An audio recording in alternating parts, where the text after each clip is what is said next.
Avec toutes les annonces qui ont lieu en ce moment autour des métavers et du nouveau matériel de réalité virtuelle et de réalité augmentée, il faudrait vraiment vivre dans une grotte pour ne pas se rendre compte qu'il est en train de se passer quelque chose qui est assez costaud.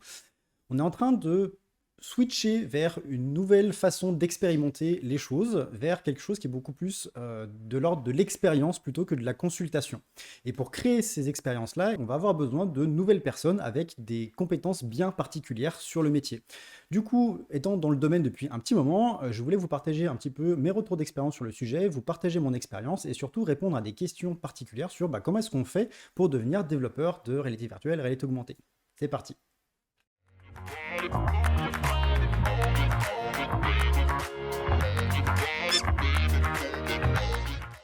Alors un développeur XR, qu'est-ce que c'est? Donc XR pour Extended Reality, petit rappel, même si on en a déjà parlé dans d'autres vidéos, Extended Reality c'est un terme chapeau qui regroupe la réalité virtuelle et la réalité augmentée.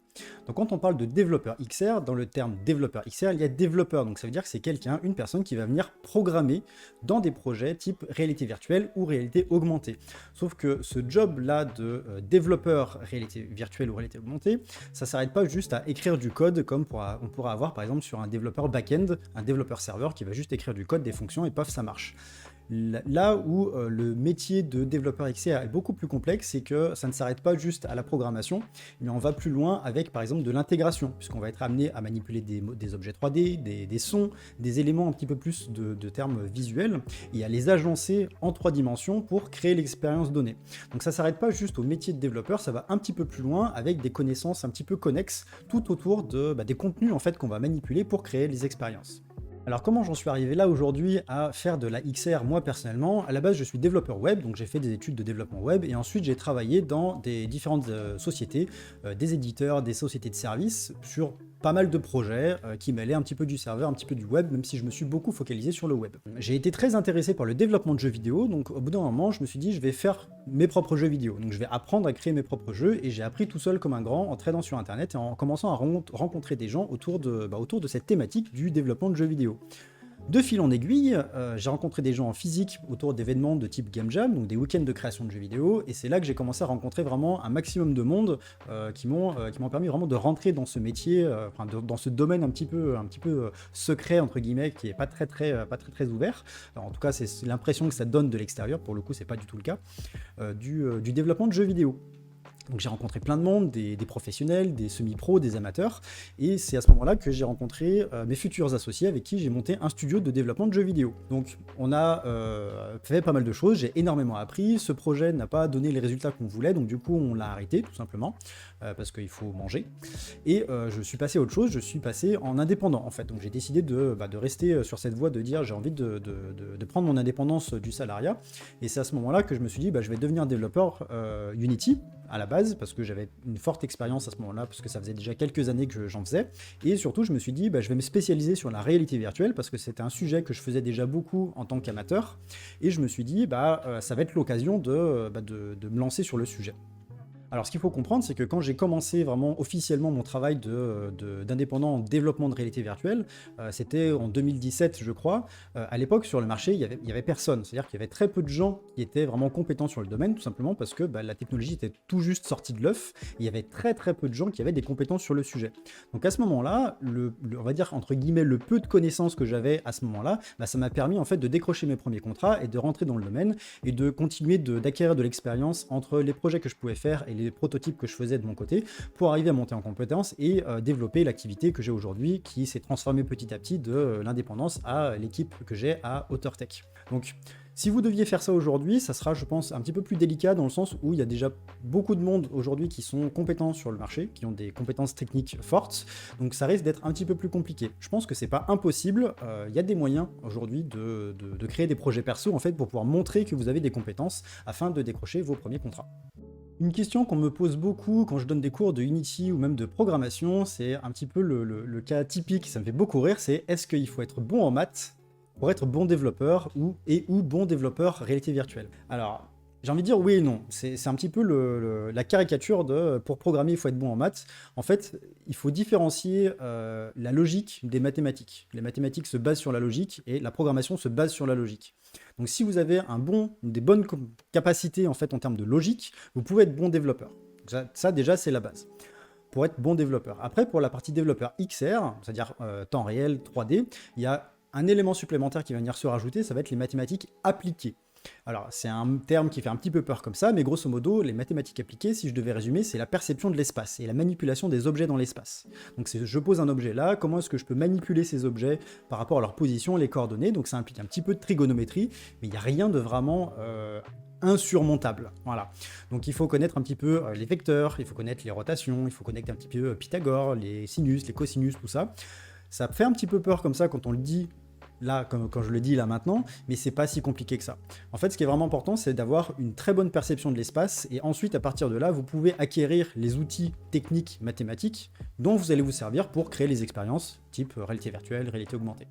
Les compétences importantes pour un développeur XR, donc on peut déjà commencer par les compétences importantes pour un développeur tout court, donc tout simplement ça va être déjà commencer d'avoir une très très bonne logique, la capacité à construire des algorithmes, parce que voilà, toute la programmation est basée sur des algorithmes à la base, donc une bonne capacité autour de ça, la rigueur, parce que mine de rien c'est important de faire les choses proprement et de faire attention et d'être très rigoureux dans la façon dont on va mettre en place les choses, et après si on va plus loin sur la partie développeur XR, on va avoir tout cet aspect perception de l'espace. Donc c'est le fait d'arriver à visualiser en fait où sont les objets les uns par rapport aux autres, avec un visuel ou pas, histoire de pouvoir se représenter qu'est-ce qui est en train de se passer. Parce que ça c'est important quand on va devoir manipuler des expressions mathématiques avec des vecteurs, avec des calculs de coordonnées, avec des rotations, pour une fois que vous êtes face à votre code, de visualiser en fait ce que vous êtes en train de faire. Donc ça pour moi ça va vraiment être les choses les plus importantes, et après tout ce qui va être connexe, on va dire que c'est du bonus. C'est-à-dire que si vous savez un petit peu comment le son fonctionne, ça va pouvoir vous aider. Si vous savez un petit peu comment les modèles 3D fonctionnent et sont construits, ça va pouvoir vous aider aussi. Donc il y a en fait tout un set énorme de compétences qui peut être utile dans le job de développeur XR. Par contre, pour moi, ce qui est vraiment le plus important, c'est la capacité de programmation et la perception de l'espace. Ça, c'est vraiment le cœur qui est pour moi indispensable, et tout ce qui va être à côté que vous allez pouvoir apprendre, ça va être en bonus.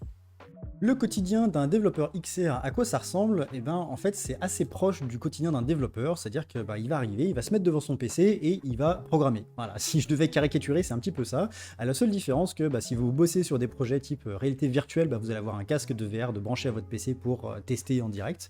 Et si vous faites de la réalité augmentée, vous allez avoir votre smartphone ou vos lunettes de réalité augmentée pour faire à peu près la même chose. Donc, concrètement, ouais, un développeur XR, il va faire grosso modo la même chose qu'un développeur, si ce n'est qu'il va avoir du matériel physique en plus pour réaliser ses tests. Voilà. Quand on rentre dans le métier de développeur de réalité virtuelle ou XR de manière générale, on peut se poser la question, par rapport à cette branche de métier, qu'est-ce qu'on a comme perspective d'évolution? Voilà, c'est une question qu'on peut se poser. Qu'est-ce qu'on pourrait faire après? Qu'est-ce que ça peut ouvrir comme porte? Alors, le domaine est encore très très jeune, donc c'est assez difficile de vous dire très précisément par où ça peut être possible. C'est-à-dire que voilà, vous n'avez pas les chemins déjà bien définis parce que ça fait 15 ans, 20 ans, 30 ans que le métier existe. C'est pas du tout le cas. Après, on peut se baser quand même sur le fait que c'est un métier de développeur. Donc à partir de là, on a généralement plusieurs voies. Soit on va partir plus sur de la compétence technique, c'est-à-dire monter en compétence techniquement pour devenir lead développeur, potentiellement architecte ou ce genre de choses, pour vraiment se focaliser sur la technique et la mise en place technique des expériences. Et dans ce domaine-là, en fait, ce qui va se passer, c'est que vous allez pouvoir acquérir tout plein de compétences autour du développement pour ce qui est de l'intégration et de faire en sorte que les expériences en elles-mêmes soient bien. Donc ça passe par la connaissance du son, ça passe par la connaissance des modèles 3D, ça passe par des connaissances sur les animations, la maîtrise profonde du moteur pour faire des outils sur mesure, il va y avoir de l'expérience utilisateur. Donc vous avez tout un set de compétences comme ça sur lesquelles vous allez pouvoir potentiellement vous spécialiser et vraiment aller profondément sur ces sujets. On peut aussi parler de la psychologie, par exemple. Et l'autre branche qu'on peut avoir, ça va plus être de la branche gestion-management, ou de fait que vous avez de l'expérience en fait en termes de réalisation technique, vous allez pouvoir gérer une équipe qui va pouvoir produire les choses. Typiquement, c'est le chemin que je suis en train de prendre. J'ai commencé d'abord en étant technique, développeur, et petit à petit, du fait que j'ai pris des gens dans mon équipe, j'ai changé de mon fusil d'épaule, on va dire. Je suis passé plus sur la branche management, même si je fais encore beaucoup de développement. Aujourd'hui, je gère les équipes et je délègue en fait la production. Et comme je connais la partie technique, je peux de manière relativement aisée déléguer cette partie-là parce que je sais dans les grandes lignes ce qu'il faut faire et je laisse la réalisation à d'autres personnes. Donc pour moi, il y a vraiment ces deux grandes directions que vous pouvez prendre et qui vous permettent d'évoluer plus soit vers la technique ou plus vers le management. Est-ce qu'il faut absolument faire une école de jeux vidéo pour devenir développeur XR? Non, absolument pas. Là où ça va être intéressant, c'est que dans une école de jeux vidéo, vous allez apprendre à utiliser des moteurs de jeux vidéo, des moteurs 3D temps réel, que ce soit Unity ou Unreal. Et pour faire des applications XR, typiquement, on va utiliser ces outils-là. Donc le fait de sortir d'une école de jeux vidéo, ça veut dire que vous êtes déjà un minimum à l'aise, ou que vous avez déjà mis les mains dans ce genre de moteur, donc vous savez à peu près comment faire des choses. Donc ça, c'est déjà un gros plus, on va dire. Maintenant, si je regarde mon expérience à moi, je ne sors pas du tout d'une école de jeux vidéo, et j'ai tout appris par moi-même, en faisant des prototypes, en bûchant dans mon coin. Donc c'est possible, vous avez cette possibilité là aussi. C'est plus difficile, aujourd'hui je ne le recommanderais pas, mais si vous êtes déterminé et que vous avez envie d'avancer sur cette branche-là, allez-y. La seule chose qui peut vous retenir, c'est littéralement vous et votre motivation et votre détermination à y arriver. Donc c'est une possibilité. Maintenant, la bonne nouvelle, c'est qu'on est quand même en 2022 et qu'il y a de plus en plus d'écoles qui proposent des cursus dédiés ou des modules de spécialisation dans les cursus existants autour du développement en réalité virtuelle. Et je pense tout particulièrement à l'école Simplon qui, dès la rentrée de cette année, va ouvrir une section un peu partout en France d'ailleurs, dont à Lyon, près de chez moi, pour devenir développeur XR. Donc du coup, si c'est un truc qui vous intéresse, renseignez-vous auprès de Simplon parce qu'il y a peut-être quelque chose à faire pour vous. Si vous êtes déjà développeur et que vous avez envie de vous lancer dans ce domaine de la réalité virtuelle, le plus simple, sachant que vous avez déjà des connaissances en développement, je vous invite à suivre un petit peu le chemin que moi j'ai suivi, c'est-à-dire de vous prendre le matériel qui est nécessaire pour commencer à faire des choses et d'essayer en fait, de commencer à faire des choses. Sachant que vous avez déjà un background de développement, vous serez plus ou moins à l'aise sur la réalisation et il faudra monter en compétence en fait plus sur l'aspect temps réel et tout ce qui va englober la partie réalité virtuelle ou réalité augmentée. Donc à partir de là, c'est littéralement ça, c'est achetez-vous du matériel. Regardez comment faire des applications, il y a énormément de tutos qui existent sur internet, vous avez des documentations sur les sites des moteurs qui vous expliquent comment faire des choses. Suivez des formations, si vous trouvez des formations en ligne qui soient gratuites ou payantes, peu importe, formez-vous en fait, apprenez petit à petit à faire ça. Et une fois que vous aurez un petit peu d'expérience, commencez à faire des prototypes un petit peu plus costauds pour pouvoir commencer à montrer votre expérience. Et c'est là que vous allez pouvoir montrer ces prototypes-là aux boîtes qui recherchent des profils développeurs pour commencer à aller changer de branche de travail. Aujourd'hui, ce qu'il faut savoir, c'est que le marché est encore assez jeune et on n'est pas encore dans une étape où on a besoin absolument d'avoir des diplômes très élevés pour rentrer dans un job, et même de mon point de vue, ça va à l'encontre de mes principes. Pour moi, un diplôme, c'est juste un bout de papier qui dit qu'on a fini un cursus. Ça justifie pas de l'expérience de la personne. Donc, si vous arrivez avec pas de diplôme, mais plein de prototypes pour montrer que vous avez fait plein de choses et montrer que vous savez programmer des choses, que vous savez faire des choses en temps réel, ça aura beaucoup plus de valeur que juste un petit bout de papier. Donc, j'invite vraiment à faire ça dans un premier temps pour vous construire une expérience. Et l'autre chose que vous pouvez faire, c'est vous renseigner auprès de chez vous pour trouver des événements, des rassemblements, des meet-up, peu importe comment vous voulez les appeler, pour rencontrer en fait des gens du métier. Parce qu'il n'y a rien de mieux que de se tisser un réseau auprès de ces gens-là, parce que déjà on est super sympa, et surtout d'avoir des connaissances en fait, de pouvoir échanger avec des professionnels pour avoir des retours, pour demander des avis, pour potentiellement trouver du travail. Ça marche beaucoup comme ça dans ce domaine. Le domaine de la XR est vraiment très très très petit, et si vous connaissez les bonnes personnes, ça peut vraiment vous ouvrir des portes. Donc vous avez ces deux possibilités, et je vous invite à faire ça, et si vous voulez rencontrer des gens sur Lyon, n'hésitez pas à nous rejoindre pour le XR Lyon, donc le rendez-vous mensuel des technologies immersives qui a lieu une fois par mois.